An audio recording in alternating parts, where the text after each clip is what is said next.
സൂറത്തുൽ വാക്കിയയുടെ മഹത്വം. ഭാര്യ മക്കളെ പഠിപ്പിക്കൂ. അസ്സലാമു അലൈക്കും വറഹ്മത്തുള്ളാഹി വബറകാത്തു. പ്രിയ സഹോദരങ്ങളെ, സൂറത്തുൽ വാക്കിയയെക്കുറിച്ച് പ്രസിദ്ധമായ ഒരു ചരിത്ര സംഭവമുണ്ട്. ഖലീഫ ഉസ്മാൻ റളിയല്ലാഹു അൻഹു രോഗശയ്യയിലായിരുന്ന അബ്ദുല്ലാഹിബ്നു മസ്ഊദ് റളിയല്ലാഹു അൻഹുവിനെ സന്ദർശിച്ചപ്പോൾ താങ്കളുടെ മക്കൾക്ക് എന്തെങ്കിലും സമ്പത്ത് വിട്ടുപോകേണ്ടതില്ലേ എന്ന് ചോദിച്ചതായി റിപ്പോർട്ട് ചെയ്യപ്പെടുന്നു. അപ്പോൾ ഇബ്നു മസ്ഊദ് റളിയല്ലാഹു അൻഹു പറഞ്ഞു, എനിക്കതിൽ ഭയമില്ല. കാരണം ഞാൻ എൻ്റെ പെൺമക്കൾക്ക് എല്ലാ രാത്രിയും സൂറത്തുൽ വാക്കിയ പാരായണം ചെയ്യാൻ പഠിപ്പിച്ചിട്ടുണ്ട്.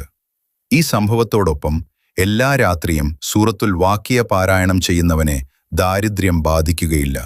അള്ളാഹുവിൻ്റെ കലാം എന്ന നിലയിൽ ഈ സൂറത്ത് പാരായണം ചെയ്യുകയും കുടുംബത്തെ പഠിപ്പിക്കുകയും ചെയ്യുന്നതാണ് ഏറ്റവും ഉത്തമം.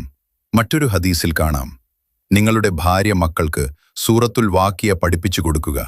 അത് ഐശ്വര്യത്തിൻ്റെ സൂറത്താണ്. അത് ഓതുന്നവർക്ക് ദാരിദ്ര്യം വരില്ല. അതുകൊണ്ട് ഇന്ന് തന്നെ ഒരു തീരുമാനമെടുക്കാം. നമ്മുടെ ഭാര്യയ്ക്കും മക്കൾക്കും സൂറത്തുൽ വാക്കിയ പഠിപ്പിക്കാം. ഖുർആൻ നിറഞ്ഞ വീടുകളിലാണ് ബറക്കത്തും സമാധാനവും വർദ്ധിക്കുന്നത്. അള്ളാഹു നമ്മുടെ കുടുംബങ്ങളെ ഖുർആനോട് ചേർത്ത് നിർത്തുകയും ഈമാനിലും ബറക്കത്തിലും വളർത്തുകയും ചെയ്യട്ടെ.